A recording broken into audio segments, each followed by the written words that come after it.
Magandang araw sa inyong lahat at welcome sa aking channel.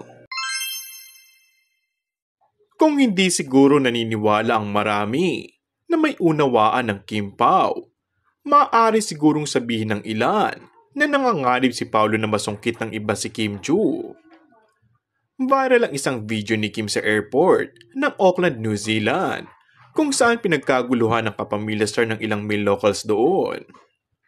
Mapapanood sa video na nagpakuha ng photo op ang dalawang white guy kay Kim na tuwang-tuwa sa kanilang opportunity.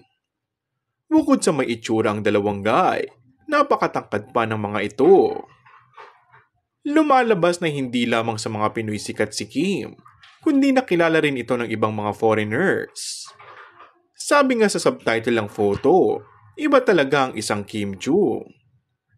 Siguradong marami pang mga New Zealanders ang gusto ng photo op kay Kim at siguradong marami sa mga ito ang nagnanais na pormahan ng aktres.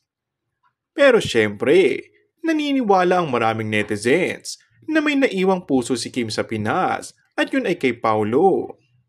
Samantala, tila nakarating naman agad ito sa aktor at tila may parinig sa kanyang mga nakaraang tour.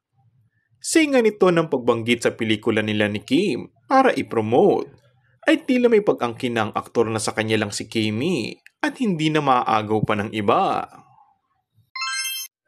And that's all for our today's video. Kung bago ka lang sa aking channel ay mag-subscribe at pindutin na rin ang notification bell. Maraming salamat!